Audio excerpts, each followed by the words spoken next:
Welcome back to The Explainer, everyone. I am so excited to dive into today's topic because, well, we're doing something a little bit different. We are going to look at the use of verbal forms in movies. Think about it. We're taking iconic Hollywood screenwriting and using it to uncover some incredibly powerful grammatical secrets. We're literally going to dissect how a super simple grammar rule can take a piece of dialogue and turn it into an absolute legend. So get ready, because you're going to look at language in a totally new way. Okay, let's just dive right into this. If you've seen the 2004 classic Mean Girls, you absolutely know this line. Just picture it. Gretchen Wieners staring straight at the new student and dropping the phrase that completely dictates the school's entire social dynamic. On Wednesdays, we wear pink. I mean, it's not just fashion advice, right? It is an absolute proclamation. But here's the thing you might be wondering. Why is this specific dialogue so memorable? Like, why does it feel so forceful and honestly undeniable? Well, the answer isn't just in the character's flawless delivery. It's actually in the linguistic engine powering the sentence itself. And that engine? It's a very specific grammar rule that we are going to decode right now. So here's our agenda for today. 1. What is a verbal sentence? 2. Formulas and spelling rules. 3. Daily life applications. And finally, 4. Movie grammar breakdown. All right, let's kick things off with Section 1. What is a verbal sentence? Defining the core concept. Simply put, the simple present tense verbal is used to describe actions, habits, routines, or universal facts. But the absolute key here, the thing you've got to remember, is that it uses main verbs. We're talking about action verbs here like work, eat, drive, or speak. In this verbal form, we are totally ditching linking verbs. So no am, no is, no are. It is all about direct, driving action. To give you a slightly sharper picture, let's compare the two syntaxes side by side. On the left, you've got verbal sentences, which absolutely always require an action verb, whether it's dynamic or stative. Then, on the flip side, you have nominal sentences. Those rely heavily on to be, followed by a noun or an adjective. So, the golden rule to take away here? If it's verbal, an action verb has to be the one doing the heavy lifting. Moving right along to Section 2, Formulas and Spelling Rules, the grammatical engine. So the really crucial point here is how we divide our subjects. Take a look at the split between the I, you, we, they group and the he, she, it group. For positive sentences with I, you, we, they, you literally just use the subject plus the base verb, verb 1. Super simple.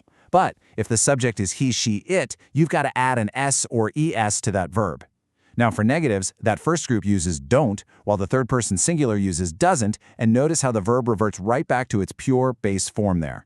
Oh, and for questions, just pop do or does at the very beginning of the sentence, and you're good to go.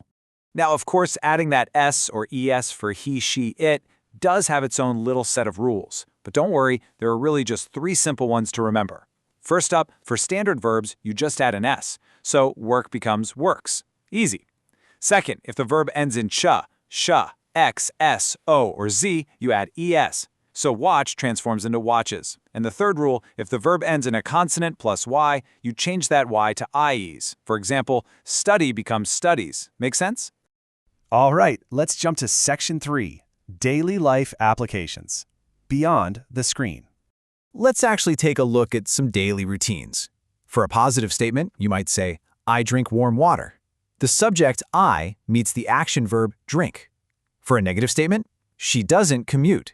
We use doesn't because of she, and notice how commute reverts to its base form. And for a question, do you eat breakfast? We use do because the subject is you.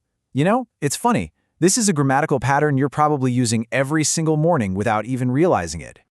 This tense is also the absolute ruler when it comes to universal facts and strict timetables. Let's look at a basic scientific fact.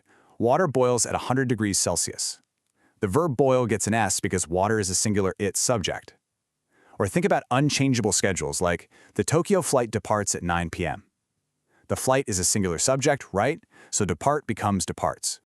Okay, here is the really fun part. Section 4, Movie Grammar Breakdown, the cinematic climax. Let's circle back to our opening hook from Mean Girls, just to set the scene. Karen and Gretchen are explaining their incredibly strict high school social code to the new girl, Katie. And Gretchen says, on Wednesdays, we wear pink. Now, what's really fascinating about this analysis is how grammatical simplicity actually creates this sense of absolute authority. Our subject is we. The verb is where in its pure base form. So why exactly is this verbal? Because it expresses a mandatory weekly routine using a direct action verb. Gretchen isn't making a gentle suggestion here. It's literally an unyielding law governing their Wednesdays.